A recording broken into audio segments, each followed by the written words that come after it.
Muito bom dia a todos. Julgo que temos condições de poder começar esta reunião do Grupo de Trabalho de um conjunto de propostas legislativas a propósito da saúde sexual e direitos reprodutivos. Queria, em primeiro lugar, dar as boas-vindas à Associação Portuguesa de Fertilidade, que será, na verdade, a primeira entidade que ouvimos no âmbito deste grupo de trabalho. Queria só acrescentar às senhoras e aos senhores deputados que receberam a lista total de entidades a ouvir no âmbito deste grupo de trabalho. São 25 entidades a ouvir presencialmente e creio que 7 por escrito. E, sem mais demoras, passaria a palavra à Associação Portuguesa de Fertilidade. Não sei se dividiram o tempo. Vamos dividir. Muito bem, então, doutora Joana Freire. Então, olá, são 10 minutos. Ok. Olá, muito bom dia a todos. Pronto, é com grande alegria que estamos aqui convosco hoje e que, acima de tudo, vimos que há um grupo para trabalhar as questões da saúde reprodutiva.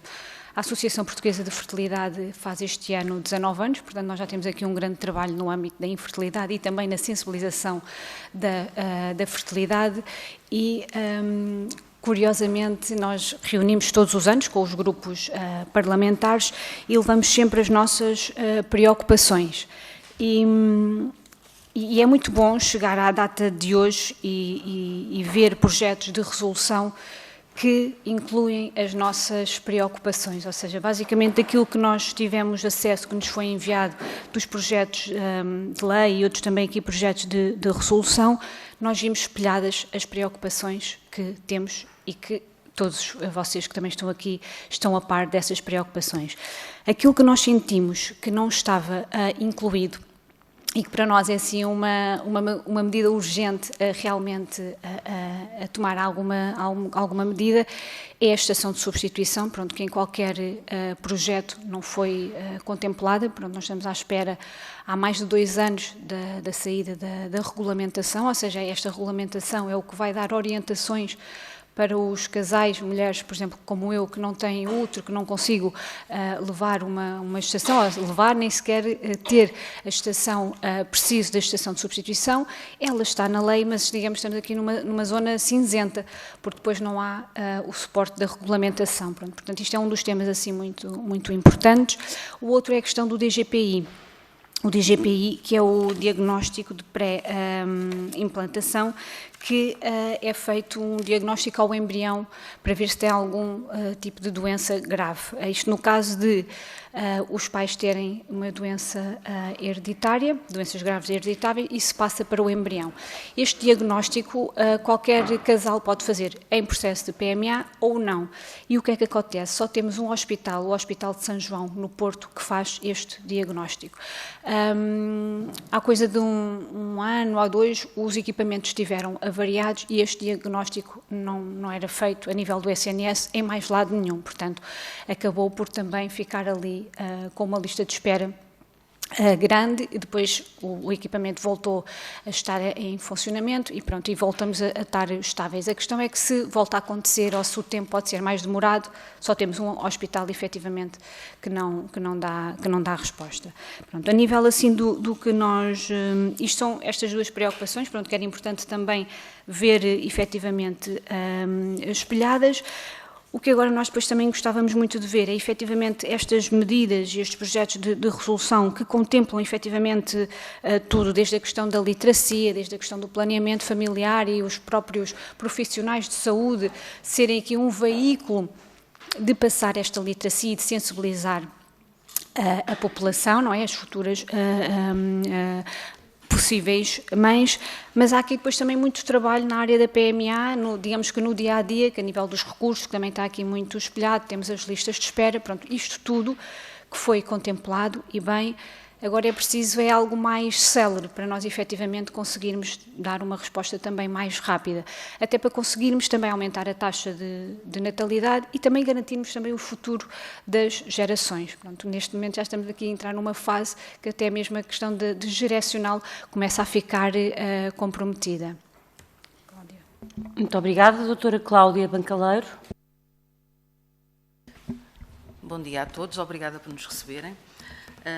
A Joana já fez aqui uma síntese das preocupações, além do que já vem explanado nos projetos de solução, nas propostas de solução e nos projetos de lei. Portanto, a única questão que penso que falta aqui eventualmente falar é a questão dos projetos quanto à destruição ou não dos embriões e ao alargamento destes prazos.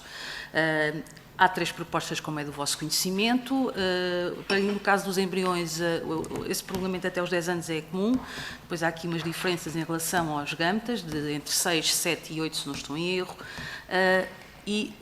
Portanto, para a associação é essencial este alargamento, no sentido em que já percebemos que, no caso dos embriões e mesmo dos gametas, apesar de haver aqui esta possibilidade de já terem alguns sido destruídos, dado que o prazo da norma transitória tinha sido concluído já no caso das gametas, é possível ainda talvez suspender ou interromper aqui a destruição deste material biológico.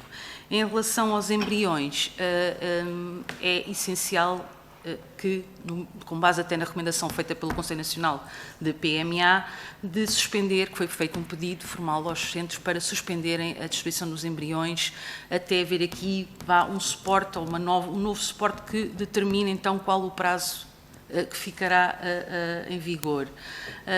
Ainda que, contando de 2019, que é a altura da aplicação da lei, e estes mais 6, 7, 8 anos ou mais 10, dá-nos ainda um pouco de janela de tempo, caso possa ser possível, não é? Que os centros se articulem em termos de contacto a dadores, contacto a casais que têm os seus embriões criopreservados sob condição de anonimato, e, eventualmente, que haja esta alteração, os vocês estão contactados e os embriões possam ficar, então, disponíveis para tratamento. Portanto, também é uma parte muito importante do que nos foi apresentado e feito chegar pelo grupo de trabalho. Em relação ao restante, como a Joana disse bem, eu penso que acontece de uma forma muito positiva este agrupar finalmente de dificuldades e de forma muito homogénea por parte dos grupos parlamentares das medidas que são precisas colocar em prática rapidamente. Temos a questão de não haver centros de PMA ao sul do país. Há esta possibilidade, já vem falada de alguns anos, mas na prática ainda não existe. Temos a necessidade da redução das listas de espera, temos a necessidade do Banco Público de Gametas, que não consegue dar resposta à necessidade dos casais e mulheres em projeto monoparental para poderem avançar para tratamentos PMA. Sabemos que estes tempos de espera podem ir até aos 3 anos, sendo que o último prazo foi 3 anos e meio, o último falado. Portanto, são situações que nós já aguardamos praticamente há mais de 10 anos que tenham aqui uma solução ou que de alguma forma se venham a resolver. Por isso, contamos com o vosso trabalho também para podermos chegar aqui a decisões em complicação prática, não é? Que acho que é o essencial. Muito obrigada. Entramos agora no período, na ronda de questões dos grupos parlamentares. São, como sabem, 5 minutos por cada grupo parlamentar e, no final, a entidade terá 10 minutos para responder. A primeira pergunta é do grupo parlamentar do Partido Social Democrata, deputada Ana Gabriela Cabilhas. Muito obrigada, Sra. Presidente. Cumprimentar as senhoras e os senhores deputados.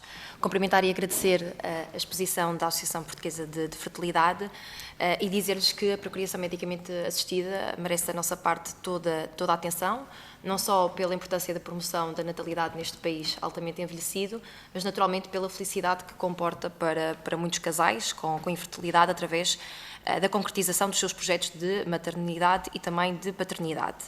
Pelas preocupações que foram também levantando, eu gostava de recordar aqui que o grupo parlamentar do PSD fez aprovar também recentemente nesta Casa e até por unanimidade iniciativas legislativas que vão ao encontro e no sentido de recomendar ao Governo a resolução, portanto, até de questões que foram apontadas, nomeadamente o aumentar do acesso de pessoas com diagnóstico de infertilidade às técnicas de PMA, como o diagnóstico precoce, mas também a sua referenciação atempada, o reforço do investimento nos centros públicos, que seja pela via da modernização dos equipamentos, de recursos humanos especializados, mas também em número adequado e sem esquecer o sul do país, como aqui também foi referido, e aumentando o investimento no Banco Público público de gâmetas, por bem sabemos das disparidades no número de doações, quer entre instituições públicas e instituições privadas. E a carência de dádivas leva-nos também à questão mais específica que aqui também analisamos hoje e que advém do facto da utilização dos gâmetas e dos embriões de dadores anónimos ter deixado de ser possível pela violação dos direitos à identidade pessoal e da aplicação do regime transitório e a discussão concreta da prorrogação dos prazos para a utilização dos gâmetas e dos embriões doados, uma questão sensível, mas que, da nossa parte, merece a concordância. Ainda assim, gostava de lhes fazer questões relativamente a esta matéria mais específicas. Primeiro, se tem conhecimento do número de embriões que estão criopreservados em Portugal, qual é a perspectiva da Associação sobre a evolução futura dos gâmetas e dos embriões que se encontram presentemente criopreservados. Quando o Tribunal Constitucional se pronunciou pela inconstitucionalidade da lei da PMA, foi noticiado na imprensa que os responsáveis das clínicas de fertilidade estavam a contactar dadores, perguntando se aceitariam quebrar o seu anonimato, ao que 90% das mulheres terão respondido que sim, muito mais do que homens, e portanto aqui se consideram que há um trabalho ainda relevante a fazer, no sentido da maior sensibilização, mas também do contacto de dadores. Depois, a legislação nacional contempla 3 destinos possíveis para os embriões sobrantes de anteriores processos de PMA que o casal que lhes deu origem não pretende utilizar e, portanto, deixando de estar incluído no projeto parental, e concretamente sobre a adoção de embriões, sendo ainda também uma possibilidade pouco conhecida, em que medida também poderia haver aqui uma maior sensibilização. Perguntar ainda, e dado que são mínimas as diferenças entre os projetos em termos de prazo de preservação dos gâmetas, já que nos embriões defende-se os 10 anos, qual é que é a perspectiva da Associação sobre estas diferenças, 7, 8, 6 anos, e uma vez mais, o que é que poderá acontecer no final destes processos? Depois, estando os gâmetas e os embriões criopreservados durante um período que ultrapassará cerca de uma década, que relevância é que atribuem ao efeito a própria qualidade para os efeitos da sua utilidade nas técnicas de PMA, mas também questões como o volume de espaço necessário para os manter, os respectivos custos associados. E, por fim, se consideram que o fim do regime do anonimato dos dadores terá um impacto relevante no número e no volume de doações e que soluções propõem específicas para aumentar a capacidade de atração de dadores por parte do Serviço Nacional de Saúde, e agradecendo desde já a atenção e também os contributos para esta matéria. Muito obrigada, Sra. Deputada. Passamos ao Grupo Parlamentar do Partido Socialista e à Deputada Sofia Andrade. 5 minutos. Muito obrigada, Sra. Presidente. Cumprimento as senhoras e senhores deputados e cumprimento a Associação Portuguesa de Fertilidade, a doutora Joana Freire e a doutora Cláudia Bangaleiro. Muito obrigada por virem aqui à Casa da Democracia e dizer que para nós, de facto, esta questão da procriação medicamente assistida é realmente um assunto que merece toda a nossa atenção, toda a nossa importância. Aliás, temos tratado este assunto ao longo dos últimos tempos, tivemos inclusive uma petição assinada por mais de 2.000 cidadãos pela não destruição dos embriões doados sobre o regime do anonimato, e tivemos também os projetos de lei, projetos de resolução que aqui também já referiram, que também mereceram um amplo debate na Assembleia da República.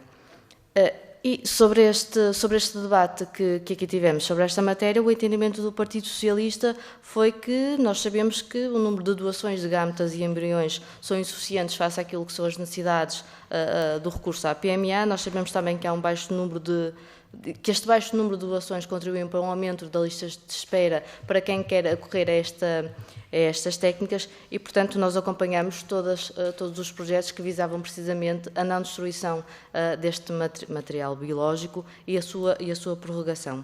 Eu gostaria, aliás, e aqui sobretudo, de realçar este caminho que tem vindo a ser feito pela procriação medicamente assistida em Portugal e realçar aqui também todo o trabalho que a vossa associação tem desenvolvido, porque nós temos vindo a fazer um caminho crescente nesta matéria, ainda que devagar, mas tem sido um caminho crescente. E, aliás, como resultado das várias técnicas de PMA, nós sabemos que em 2021 nasceram em Portugal 3.424 crianças, ou seja, 4,1% do número total de crianças, um número muito superior quando comparamos a 2013, quando houve os primeiros dados que foram lançados. Ainda assim, nós sabemos também que existem dificuldades, nós sabemos que existem mais centros PMA privados do que públicos e, portanto, também aqui É importante que haja um trabalho, ainda que nós conhecemos bem quais são as orientações do partido que suporta o Governo, que tendencialmente, enfim, vai desviando mais os investimentos para o setor privado do que para o público. Ainda assim, tudo faremos para que esta situação continue a ser trabalhada. Sabemos também que existem longas listas de espera para os tratamentos, e este é um fator que é também agravado pelas desigualdades em termos geográficos. Já aqui nos disseram, sobretudo no Algarve, na Zona Sul, temos mais dificuldade de acesso. E aqui uma nota também importante: há bocadinho falávamos de que só no Hospital de São João tínhamos um centro de diagnóstico para a pré-implementação, diagnóstico de pré-implementação do embrião, e sabemos também que é precisamente na zona do Porto em que as listas de espera, apesar de existirem, são mais céleres no seu tratamento. Isto deve-se também à dificuldade que temos em conseguir profissionais capacitados para a área, pelo menos são as indicações que nos têm prestado.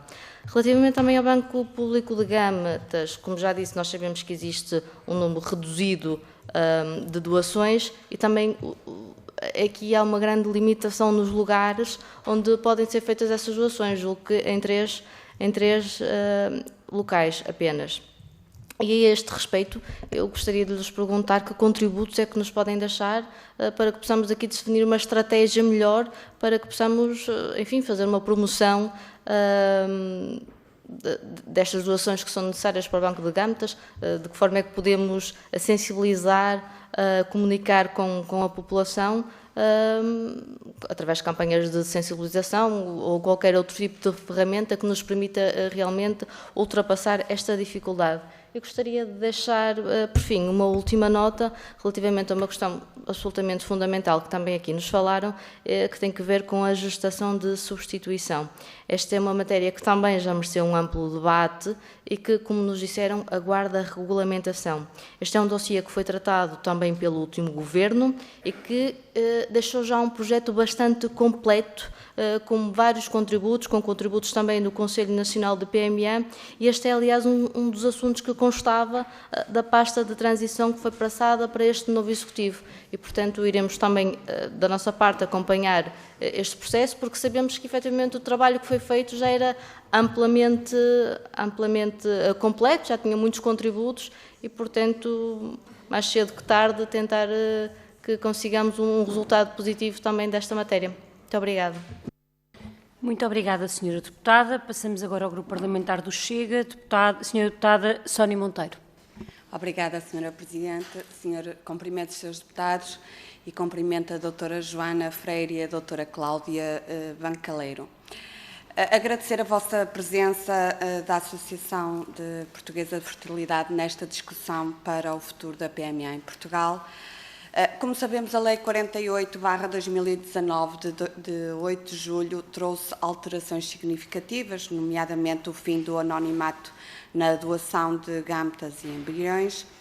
Esta mudança teve impactos diretos na prática do PMA e, sobretudo, na preservação e destino dos embriões criopreservados, resultantes de doações anónimas realizadas antes da entrada em vigor da lei. Estamos aqui para garantir que as políticas públicas respeitem simultaneamente a dignidade da vida humana e o direito das famílias que recorrem a estas técnicas para concretizar o sonho da parentalidade, para serem pais. O contexto atual exige medidas que conciliem a necessidade de proteção dos embriões e com a viabilidade do PMA no nosso país. Neste sentido, eu vou colocar algumas questões para tentarmos perceber o impacto e o que é que podemos, então, além dos projetos de leis que já foram, dos projetos que já foram apresentados, o que é que nós ainda poderemos ajudar a que este projeto avance. Como é que avaliam o impacto da Lei 48/2019 na doação de gâmetas e embriões? Houve uma redução significativa na disponibilidade de doadores devido ao fim do anonimato? Tendo em conta que os embriões doados sob o anonimato não podem ser utilizados qual deve ser, na vossa opinião, a solução legal mais adequada para garantir que estes embriões não sejam destruídos? Acreditam que o prazo de 10 anos de criopreservação previsto na legislação atual é suficiente? Há medidas que poderiam ser adotadas para garantir uma melhor gestão de embriões excedentários? E o investimento na PMA no setor público tem sido insuficiente, resultando em longas listas de espera e dificuldades para muitos casais. Que medidas consideram prioritárias para garantir um acesso mais equitativo e eficiente à PMA no SNS? Neste sentido, agradeço então as vossas reflexões para estas questões e agradeço a vossa presença. Muito obrigada. Muito obrigada, Sra. Deputada. Creio que passamos ao Grupo Parlamentar do Bloco de Esquerda, Sra. Deputada Marisa Matias. Muito obrigada, Sra. Presidente. Agradeço também a presença aqui neste grupo de trabalho. É muito importante poder contar com os vossos contributos nesta fase já muitas questões foram colocadas e, portanto, eu não vou estar a repetir, porque acho que é muito mais útil ouvir as vossas intervenções e as respostas às perguntas que foram colocadas. De qualquer das formas, só algumas notas. É evidente que o Bloco de Esquerda tem partilhado estas preocupações e temos apresentado propostas nesse sentido. Sabemos que há questões que são mais transversais e outras que são de natureza mais urgente, mas que não resolvem, digamos assim, os problemas de fundo. Nós procuramos apresentar propostas desde logo em relação ao aumento dos prazos, que foi aprovado, mas também temos noção de que o problema não se resolve apenas com impedir a destruição do material biológico, nem com o alargamento dos prazos. Sabemos, aliás, que há questões outras complexas associadas a estes próprios processos, como o próprio Conselho Nacional de Ética para as Ciências da Vida alertou, e temos consciência disso, não é? Que tem que haver uma diferenciação ética, ontológica e legislativa, por exemplo, de gâmetas e embriões, mas todas as questões estão para além disso e o acesso à PMA é, do nosso ponto de vista, um direito que deve ser garantido. Há dificuldades desse ponto de vista no que diz respeito, por exemplo, à ausência de resposta pública, às listas de espera, ao decréscimo das doações, portanto, todas as limitações legais que existem, mas depois outras limitações que vão para além das limitações legais e que têm a ver com as políticas que têm sido adotadas. E, portanto, nós partilhamos aquilo que nos trouxeram aqui, de preocupações. Entendemos que, de facto, é preciso uma política efetiva para a redução da lista de espera, porque senão é um direito que não se consegue concretizar. Portanto, é um direito que existe legalmente, mas que na prática acaba por ser um entrave a muitas pessoas, e isso passa, entre outras medidas, pelo Banco Público de Gâmetas e passa por alargamento nos centros públicos, enfim. Tudo o que já referi, não volto a dizer, não vou repetir porque é desnecessário, mas acompanhamos as preocupações e agradecemos a vossa presença. Muito obrigada, Sra. Deputada. Passamos ao Grupo Parlamentar do Partido Comunista Português, Sra. Deputada Paula Santos. Muito obrigada. Cumprimento também a doutora Joana Freire e a doutora Cláudia Bacaleiro. Agradeço o conjunto de elementos que partilham connosco. Aliás, temos acompanhado também o trabalho da própria Associação Portuguesa Fertilidade, as questões que nos têm trazido também muitas das vezes as suas preocupações, sugestões e apontar caminhos para a resolução de problemas. Creio que é isso que nós pretendemos, é de facto assegurar que as técnicas de procriação medicamente assistidas que estão previstas na lei sejam de facto uma realidade para quem procura e para quem necessita para poder, de certa forma é isso que se pretende, alcançar o seu sonho de poder ter um filho. E, portanto, muitas das dificuldades com que nos confrontamos no Serviço Nacional de Saúde relativamente a esta matéria resultam exatamente desse desinvestimento e que acabam também por afetar os centros públicos de procriação medicamente assistida, nomeadamente quando falamos de listas de espera, da insuficiente capacidade para responder às solicitações, está muito relacionado com isto. Nós também, as questões que aqui nos trazem, vou dividir em dois aspectos, porque depois há questões que têm a ver com as alterações à legislação.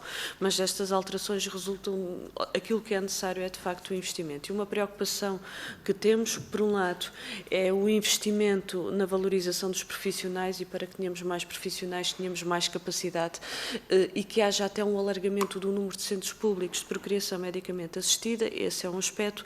O segundo aspecto, sobre a questão da doação dos gâmetas. Eu creio que esta também é uma grande dificuldade, porque muitos das listas de espera que existem resultam, de facto, da insuficiência da doação de gâmetas e creio que é aqui que o tempo de espera até é mais significativo.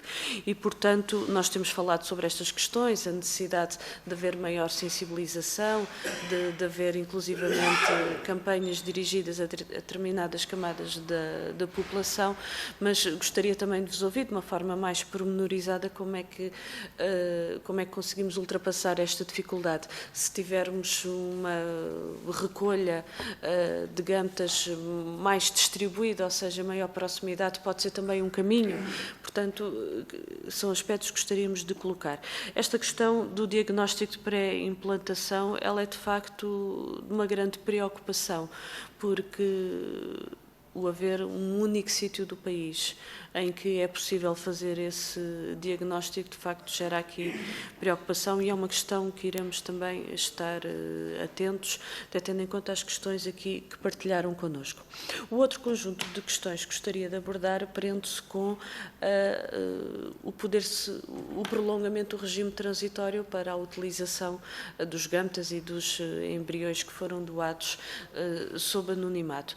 Creio que aqui a questão está a encontrar uma solução legislativa que permita a utilização destes gâmetas. Eu creio que ninguém compreende que, havendo listas de espera de quem aguarda por gâmetas ou por embriões, não se utilize estes que já foram doados e, portanto, nós também avançámos com uma iniciativa legislativa neste sentido e de poder prolongar o regime transitório para esta utilização.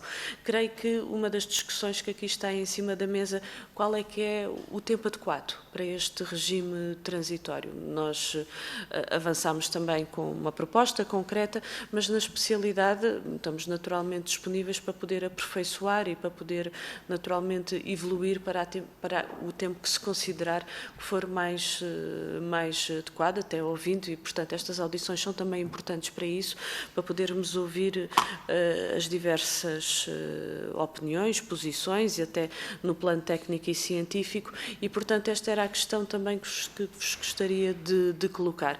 Para além, seria importante, eu creio que esse é um dado que não temos, quantos gâmetas foram doados sob o anonimato e que estão neste momento criopreservados. Nós também já questionámos diversas entidades relativas para termos presentes do que é que desta dimensão, mas aqui a questão que eu gostaria de colocar é na vossa reflexão, qual é que seria o tempo que consideram adequado, até para podermos aqui no quadro da especialidade, podermos encontrar a solução, aquela que for a mais adequada relativamente a esta matéria. Portanto, era esta a questão que deixava. Muito obrigada. Muito obrigada, Sra. Deputada. Finalmente passamos ao Grupo Parlamentar do LIVRE. Sra. Deputada Isabel Mendes Lopes. Muito obrigada, Sra. Presidente. Muito bom dia a todas e a todos. E queria agradecer a presença da Associação Portuguesa de Fertilidade, a doutora Joana Freire, a doutora Cláudia Bancaleiro. Obrigada por estarem aqui. Na verdade, tanto na intervenção inicial como nas várias perguntas que foram feitas, já foram abordados vários aspectos que eu queria referir aqui hoje e por isso também serei mais rápida do que tinha previsto. Além das questões concretas sobre o que nos traz aqui hoje, sobre o material biológico que existe e que poderia ser aproveitado e que pode ser aproveitado, portanto, gostávamos de saber se tem noção do número de embriões e de gâmetas que estão criopreservados o que é que pode ser feito do vosso ponto de vista para garantir que este material pode ser usado, ou seja, o reforço do contacto com os doadores e para garantir que conseguimos utilizar esse material e reduzir também as listas de espera. Mas como já foram feitas várias das perguntas que eu tinha aqui, eu gostava de falar, de facto, sobre o acesso à PMA e como não está a ser conseguido. De facto, temos muito mais oferta do lado privado do que do lado público e isso torna o acesso à PMA altamente desigual e é um problema em Portugal. Existe aqui um consenso alargado no Parlamento sobre a importância do apoio à fertilidade, do combate à infertilidade e do apoio às famílias que precisam desse apoio, e isso é uma boa notícia, mas agora é preciso concretizar. E é preciso garantir as condições para que, sobretudo no SNS, que é onde temos o garante de um maior acesso de forma igualitária, que temos o acesso a todas as condições para apoiar as famílias e para apoiar as pessoas que recorrem à PMA. E, portanto, além do alargamento dos centros públicos de PMA, além também de haver mais centros públicos de recolha de gâmetas no país e também de forma mais igual, e foi aqui já falado também da importância de aumentar a sensibilização para a importância das doações, mas além da sensibilização há outras questões que podíamos tratar e, portanto, gostava de perceber também do lado da Associação Portuguesa de Fertilidade o que é que consideram que é importante para aumentar, neste caso, as doações, porque temos noção também que pode ser importante, e por isso é que também apresentámos no projeto de resolução em que defendemos que haja um plano nacional para a fertilidade e, portanto, que haja uma visão integrada de todos estes problemas, mas que, no caso específico das doações, que pode ser importante haver até um apoio económico, até um apoio psicológico, tanto a pessoas doadoras como a pessoas beneficiárias de tratamentos de fertilidade, portanto, que isso também pode ajudar, portanto, não ser só uma sensibilização, tipo campanha, mas haver um apoio efetivo. Também, além de haver mais centros públicos de recolha de gâmetas, mas também haver uma comparticipação das despesas das pessoas doadoras, por exemplo, para quando não têm um centro perto de si. E, portanto, há, assim, medidas muito concretas que podem ajudar a aumentar o número de doações e também a aumentar o acesso real à PMA. E, portanto, gostava de ouvir as vossas sugestões para essas sugestões concretas do que é que poderia ser feito, além do reforço essencial que nós temos de ter nos profissionais de saúde do SNS, mas depois há outras sugestões mais concretas que podem também ser importantes. A outra questão tem a ver também, queria só também não deixar de referir, a questão da gestação de substituição, que para nós é essencial e que falta a regulamentação, e, portanto, esperamos que do lado do Governo que tragam finalmente a regulamentação, porque não faz sentido algo que está na lei e que não está regulamentado, fica um vazio que é um desespero para muitas pessoas e não é justo. Muito obrigada. Muito obrigada, senhora deputada, senhoras deputadas. Vou passar novamente para a resposta à Associação Portuguesa de Fertilidade, agradecendo mais uma vez a vossa presença. Estes grupos de trabalho vivem sempre numa tensão entre a pressa de resolver os problemas que temos pendentes e a necessidade de ouvir e como hoje fica aqui muito visível, estas audições são importantes não apenas para o conhecimento que a Assembleia precisa para tomar decisões, mas também para a construção de compromissos o mais alargados possível, e por isso agradeço mais uma vez a vossa presença. São novamente 10 minutos para responder. Doutora Joana Freire. Doutora Cláudia Bancaleiro. Portanto, eu vou pegar aqui na questão dos gâmetas e dos embriões, porque a partir do início de explicação conseguimos ir passando a vários pontos que foram colocados em questão pelos seus deputados. Há uma falta de dádivas no Serviço Nacional de Saúde, ponto, existe, é conhecido, existe há muito tempo e isso influencia, como muito bem disseram, o tempo de espera para tratamento. Portanto, neste momento pode chegar até aos 3 anos e meio por ausência de material biológico. Não havendo este material, poderíamos pensar que a questão do anonimato, quando foi levantado, portanto, o fim da confidencialidade, que poderia interferir aqui com o número de dádivas. Na realidade,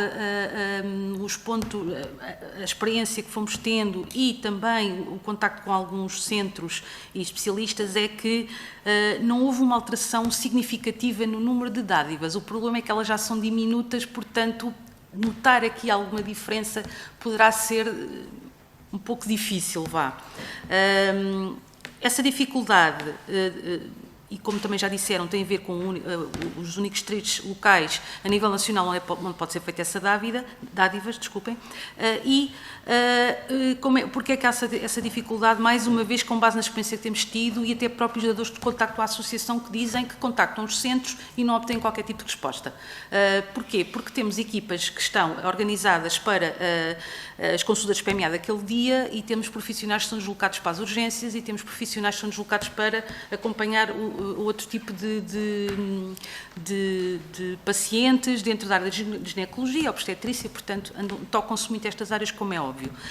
Não havendo essa disponibilidade, é improvável que haja um dador que telefone, envie um e-mail ou bata até à porta de um centro PMA onde existe essa possibilidade de recolha de gâmetas e tenha resposta, portanto ela não existe.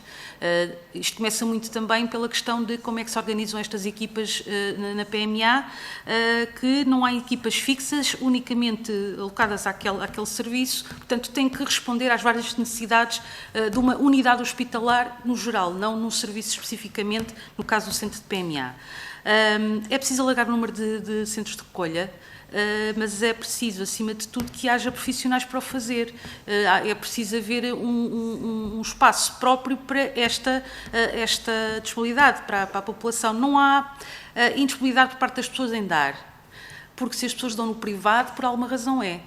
Os privados não carecem de gâmetas, ok? Não carecem no sentido em que têm próprios bancos que vão construindo, porque as pessoas dirigem-se, são atendidas e passam para todo um processo de triagem normal, como é também no público, e o processo decorre lindamente. Portanto, não há esse problema. E recorrem a bancos internacionais que respeitam a legislação nacional quanto ao anonimato.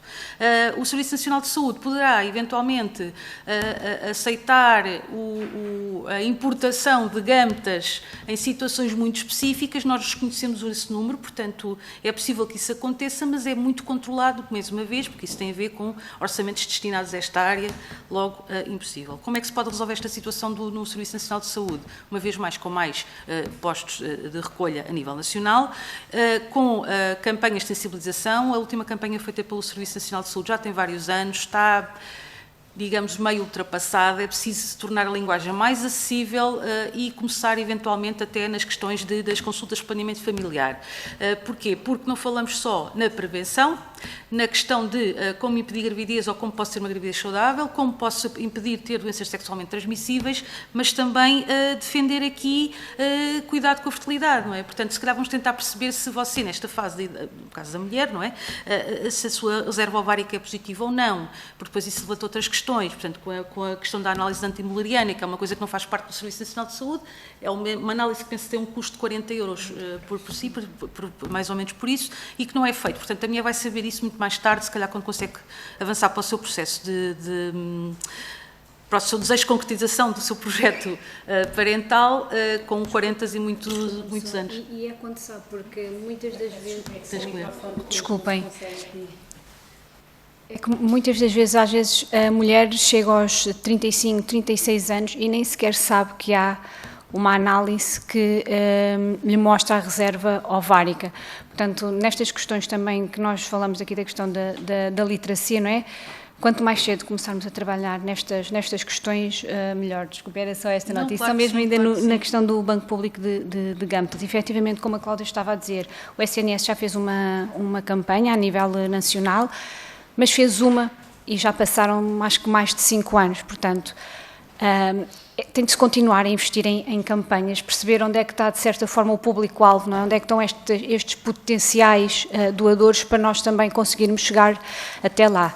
E, efetivamente, tem de ser aqui uma grande promoção e sensibilização da possibilidade da pessoa poder doar, que efetivamente não tem acontecido, ou mesmo se a pessoa quiser, como a Cláudia já disse bem, depois a nível de serviços, os serviços não conseguem dar resposta. A diferença entre público e privado, o privado acaba por investir em comunicação, em publicações pagas no Instagram, todos nós temos redes sociais, não é? Portanto, conseguimos chegar a essa informação muito rápido, porque eles efetivamente têm quase que uma equipa dedicada para esta questão das doações. Portanto, se calhar no SNS falta-nos ainda um bocadinho este trabalho, apesar de nós como associação também sensibilizarmos sempre para esta possibilidade, quando vamos às escolas, nós também fazemos um trabalho muito no terreno, que é ir às escolas sensibilizar as questões da fertilidade e o que é que está disponível, e a questão das doações é sempre um dos temas que nós falamos. A questão do planeamento familiar, porque não falar na questão da doação também, não é? Porque estamos a falar numa faixa etária que começa as primeiras consultas cedo, às vezes o primeiro contacto com a parte reprodutiva ou a primeira menstruação é feita num Serviço Nacional de Saúde, não digo, em fases adequadas para essa abordagem, como é óbvio, mas também é uma questão de sensibilizar as pessoas logo nessas consultas. Os serviços, os centros de saúde, os postos de saúde são essenciais nesta sensibilização para tudo o que estamos a falar neste momento. É logo aí que podemos começar a educar as pessoas e educar os adolescentes nas escolas e, por exemplo, nas escolas a questão de educação, integrar dentro dos currículos de algumas disciplinas, que é biologia, ciências naturais, o que for, considerado adequado, esta questão da fertilidade, esta questão da prevenção, da preservação, o que é possível fazer para ter dadores. Mantendo esta questão aqui nas doações, que penso que seja o tema que foi levantado por todos os grupos parlamentares, esta ausência, esta incapacidade de resposta no Serviço Nacional de Saúde, que não acontece no privado, há aqui a aprender entre um lado e outro, não é? Portanto, o Serviço Nacional de Saúde tem que se atualizar e ter uma postura mais inovadora no contacto com os utentes e os beneficiários e a população em geral. Não podemos ter 3 vídeos de YouTube perdidos no tempo para sensibilizar para a doação. Isso não faz sentido absolutamente nenhum. Tem que se contactar as pessoas em idade reprodutiva e de forma saudável e de forma apelativa nas escolas, como a própria Associação já faz. Portanto, nós assumimos um pouco o papel, essa missão, sendo que não nos poderá só caber a nós, mas também ao Ministério da Saúde e do Ministério da Educação. Quanto à questão da destruição e da criopreservação de embriões e gâmetas, a verdade é como é que podemos falar em destruição, não é, quando há ausência de material biológico. É um pouco complicado estar a falar nesta questão, como é que vamos sequer supor a destruição deste material. O ideal seria não destruir.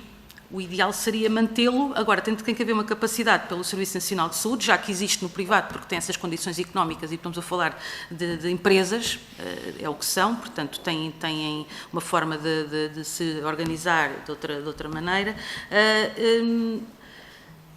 Estar a colocar um tempo, uma data fim para a destruição, parece-nos um pouco irreal, não é? Porque existem fundamentos médicos e científicos para que aquele material se mantenha criopreservado e nós temos conhecimento de casos, vem a público muitas vezes, de crianças que nascem com material biológico criopreservado com mais de 20 anos. Portanto, não há aqui, e isso não vai deteriorar ou colocar em causa a qualidade, O problema sempre na criopreservação é a parte do descongelamento, portanto, que pode acontecer ali qualquer coisa e nada é impossível garantir, estamos a falar de biologia, portanto é impossível dizer que vai correr sempre tudo muito bem. Em termos práticos, em termos legais, o que está estipulado agora, ou foi proposto agora, tem um prazo muito curto. Portanto, as gâmetas para as propostas que foram apresentadas, umas terminam para o próximo ano, outras terminam em 2026, portanto é um prazo muito curto em termos de gâmetas. Em termos de embriões, temos aqui, penso eu, até 2009, mais coisa, menos coisa. É muito positivo, de facto. O que é preciso continuar a fazer? É preciso haver um contacto, continuar a haver contacto com os casais e as mulheres e os homens que são dadores para ver se há este levantamento. porque, de facto, o feedback que temos tido, e que vocês também já falaram nisso, é que as pessoas, de facto, acabam por decidir levantar esse anonimato. Agora, não podemos estar à espera que as pessoas contactem o centro para dizer, olha, eu sei disto, soube disto e eu gostava muito de levantar, porque as pessoas não vão fazer isso. A sua vida continuou, muitas delas já se calhar desistiram, ou têm um projeto de parentalidade que ficou congelado também no tempo e não se lembram sinceramente. Temos que passar no lado prático da vida das pessoas. Temos que as sensibilizar, para isso tem que haver esse contacto. Agora tem que haver um trabalho público e privado neste sentido.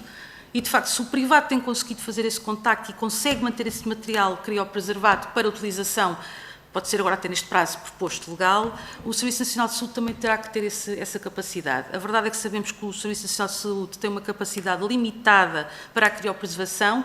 Isso pode-se ver automaticamente no caso das mulheres que têm endometriose, por exemplo, casos de mulheres que agora já foi alargada a idade até aos 50 anos, mulheres que têm condições de saúde que as impedem num determinado momento de engravidar, portanto vão criopreservar o seu material biológico para até aos 50 anos poderem fazer um tratamento de fertilidade em casos de doenças oncológicas, este tipo de situação. Mas, quer dizer, o Serviço Nacional de Saúde, neste momento, só consegue fazer esse tipo de criopreservação ou deixar de fazer esse processo em casos limite extremos de doença.